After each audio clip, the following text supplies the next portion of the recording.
Hello and welcome back. I hope you guys are getting used to Google Classroom. I hope you're taking advantage of the ability to pause the video, rewind it, look at parts that you might have not completely understood, and hopefully it's a good experience for you. I know I'm really enjoying it, and hopefully it translates well for you guys so that you are doing just as good of work as we were doing back at school. For today's lesson, before we jump into it, I wanted to talk a little bit more about number bonds. I just couldn't sleep last night thinking about the explanation that we had for those number bonds. So I wanted to kind of go back to the basics of the number bond. When we have a number bond, the amount on the inside of this big circle is going to be the same amount as whatever's on the outside. That's the big idea with these number bonds. So if I'm showing a number bond like 32, and I'm going to split it up into 30 and 2, and this will be an addition number bond, so I'll put an addition symbol there. The amount on the outside is equal to what is on the inside of the number bond. We do the same thing with fractions. Let's say we put 12 on the, sorry, not fractions, for multiplication. Let's say we put a 12 on the inside of this number bond, and then we have a 4 over here, and we need to figure out what's the other part of this multiplication number bond. We're going to have a 3 over here because 3 times 4 is equal to 12. Or we could even do an addition, repeated addition number bond for the same problem here. How many 4s would we need in order to have 12? It's going to take 3 4s. It's just another way of showing that same idea, but this time we're doing repeated addition instead of the multiplication. So when we had that weird looking number bond yesterday, and it said that we had 2 half pieces like this, and they were actually drawn in, and we were saying what can we make equivalent? What can we have? As long as whatever's on the outside of this circle is the same as what's on the inside of the circle, then we're good. So that's why we were able to say, well, 1/2 and 1/2 make one whole. And we had another whole that looked like this. And we could say, oh, we split into thirds. And it took 1, 2, 3 pieces. So we're going to have 3 parts to our number bond, 3/3. So hopefully that makes a little more sense. It's just the big idea with number bonds is that whatever's on the inside of the big circle, it's the same on the outside. They are equal to each other. Let's look at today's standard.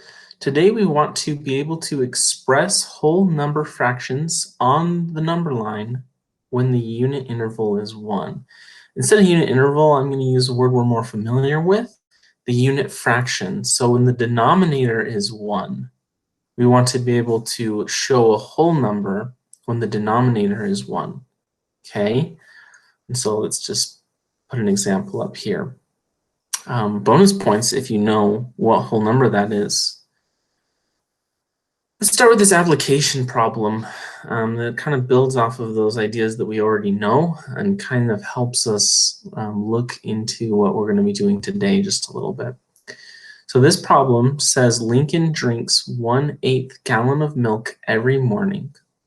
The first part of the question, how many days will it take Lincoln to drink 1 gallon of milk?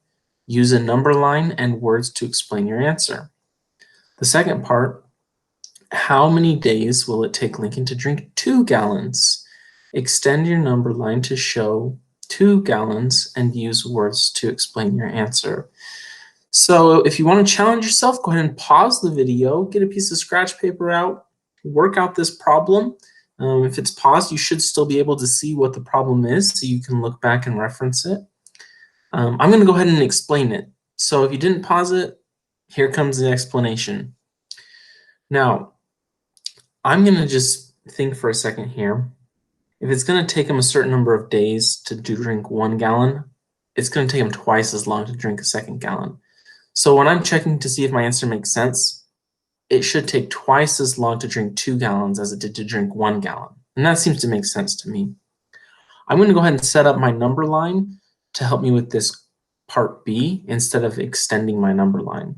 So when I set up my number line, I'm going to have it start at 0 because he hasn't drunk anything yet. And we want him to drink 2 gallons. So we're going to stop at 2. Put 1 in the middle because they're in between 0 and 2. And it says that he drinks 1/8 of a gallon of milk every morning. So we want to split this number line into eighths. And the best way to split it up into eighths so that they're all about the same size is I'm going to split it first in half. I'm going to split those halves in half, and that gives me fourths. And then I'm going to split my fourths in half, because 4 times 2 is equal to 8. And so that should give me 8. Now remember, we're looking at the line for the parts. So there should be 8 pieces on the line. So we have 1, 2, 3, 4, 5, 6, 7, 8. So I split it up into eighths. And we're just going to count how many days it takes to drink it. So the first day he drinks 1/8. The next day he's going to drink 2/8. Instead of writing it out each time, I'm going to use my number line to help me count. So follow along with me. We're going to go 1/8 one day, 2/8, 3, 4, 5, 6, 7, 8. So now he has drunken both 8/8 of milk, and it took him 8 days.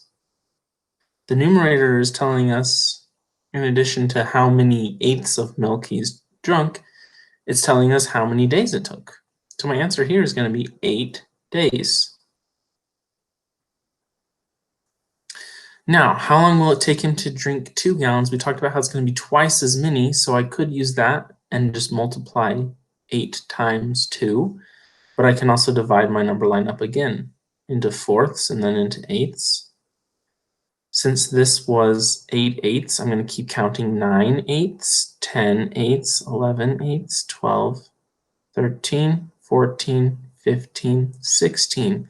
So now he's drunken 16/8 of a gallon of milk.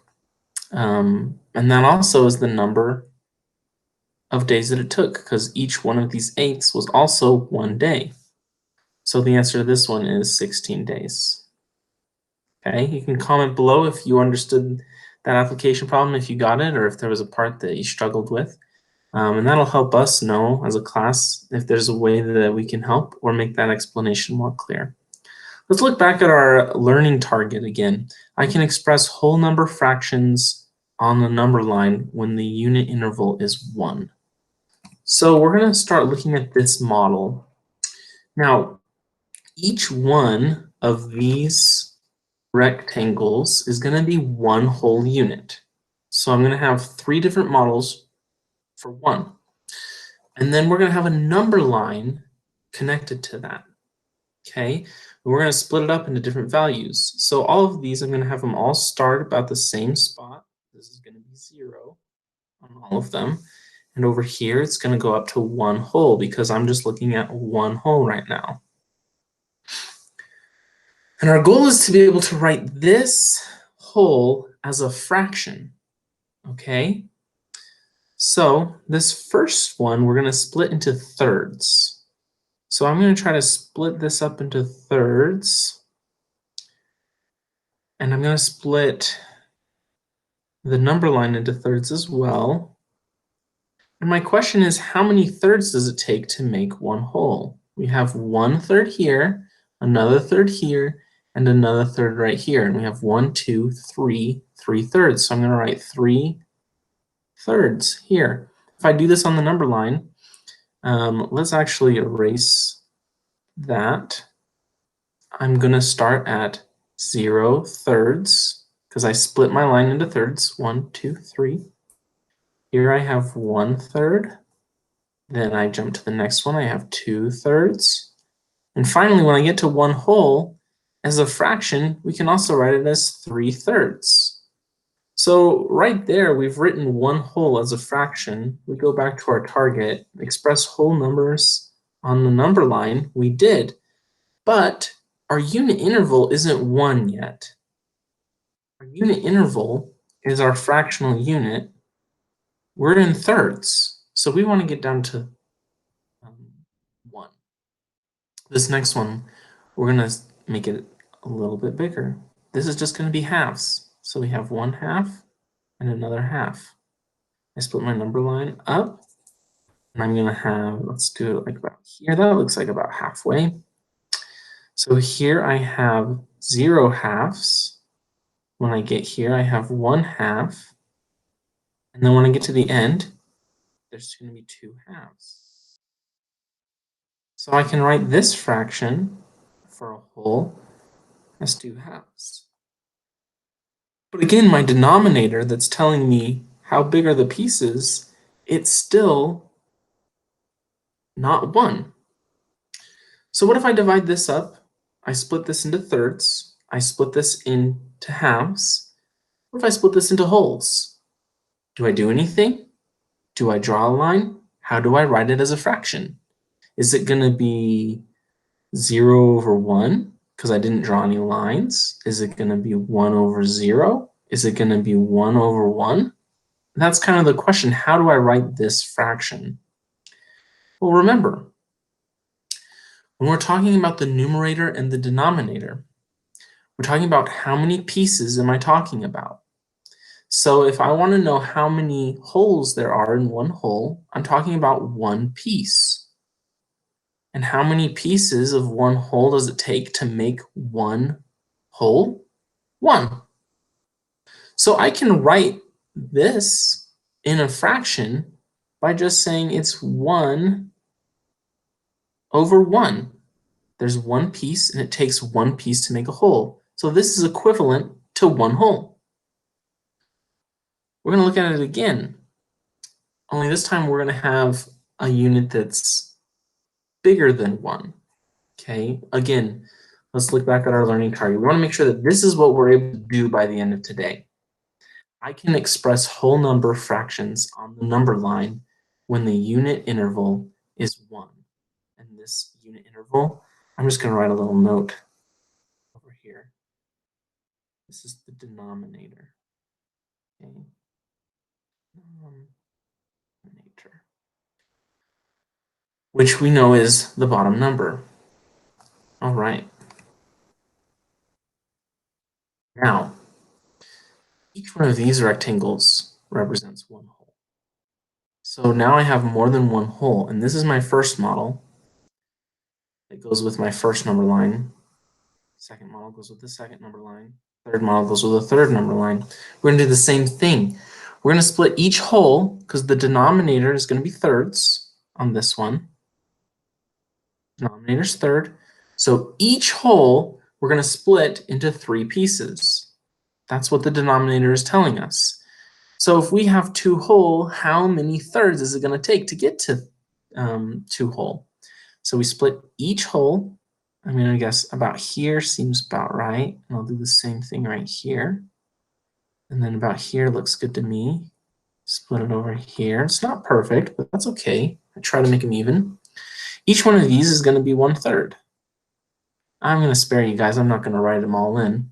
But count with me. We have 1/3, 2/3, 3/3, or 1 whole, 4/3, 5/3, 6/3.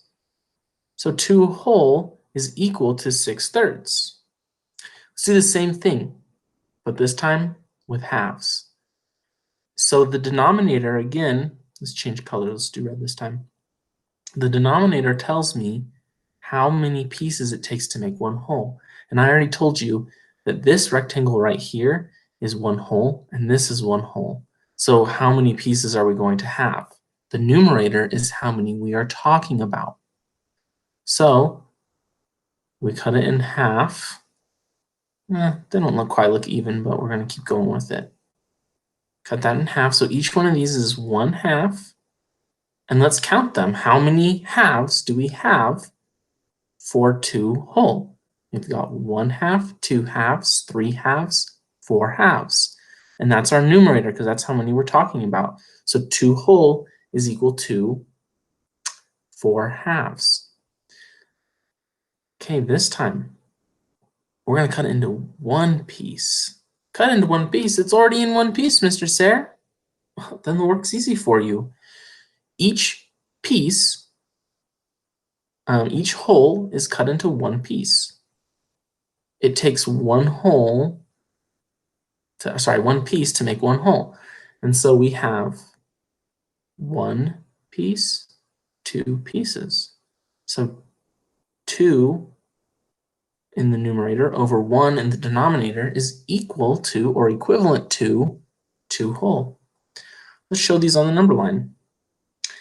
Now, I have to go larger than 1. So my number line here is going to go all the way up to 2. And which means I need to add 1 on here. This first one we split into thirds. So each whole gets split into thirds. So 1, 2, 3. And then here's another whole, one whole. And we want to have 3 pieces. 1, 2, 3. We start at 0 thirds. We go up to 1 third, 2 thirds, 3 thirds, or 1 whole, 4 thirds, 5 thirds, 6 thirds. Okay. Let's look at halves. Same thing, our number lines are going to match up because these numbers are equivalent. They were all 2 whole. This was 0. We add the 1 in. And see how I try to line these up so they're in the same spot when I'm comparing them? We're going to split each whole in half this time. So this whole, 1, 2. And then this whole from 1 to 2, we're going to split 1, 2. We start at 0 halves, 1 half, 2 halves, or 1 whole, 3 halves, 4 halves, or 2 whole. Now this last one, I suppose I could put in here that this is 1 over 1. Same thing, we line up our number lines so that those spots match up. Make sure that that 1 is in the same spot. Now this time, I'm going to make sure that each whole is split into one piece. It already is. It's already done. So now I just have to number it. 0 over 1, the denominator, is telling me how many pieces it takes to make one whole. 1 over 1, it takes one piece to make a whole. And I have one piece, so I have one whole. And I'm putting it off to the side a little bit. It should be right over top, but my number line is just a little bit crowded. Now I'm at 2 pieces, and it takes 1 to make a whole. Okay. The easiest way to turn a whole number into a fraction is to put it over 1.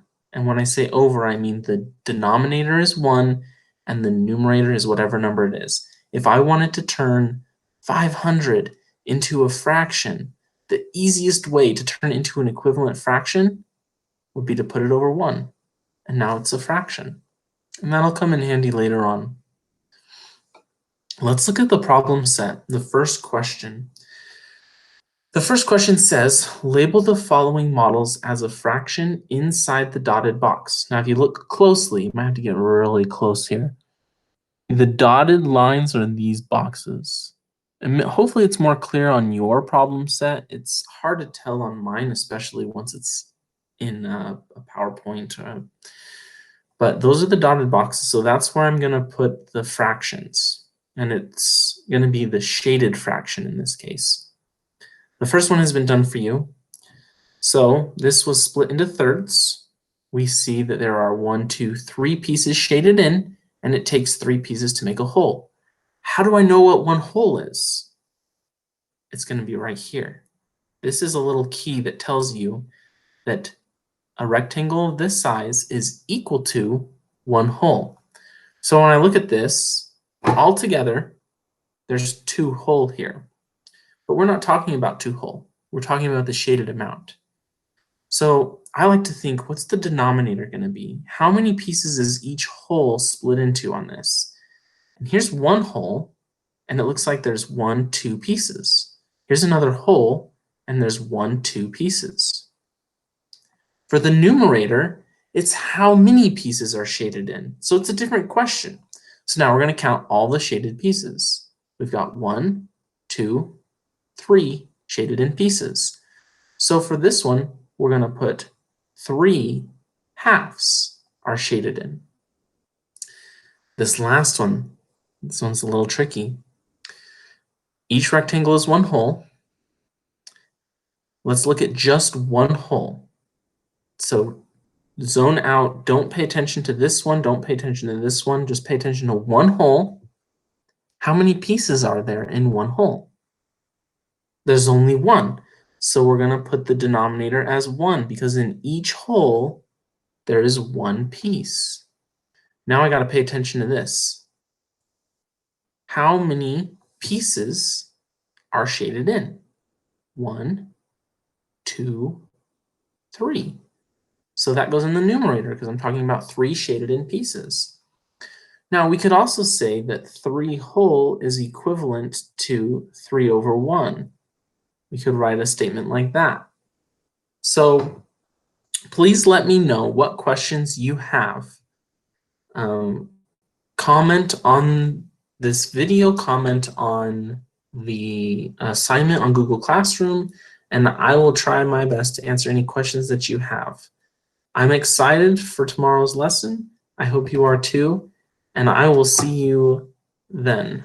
Until then, good luck, and keep enjoying doing math because math's the best. Bye.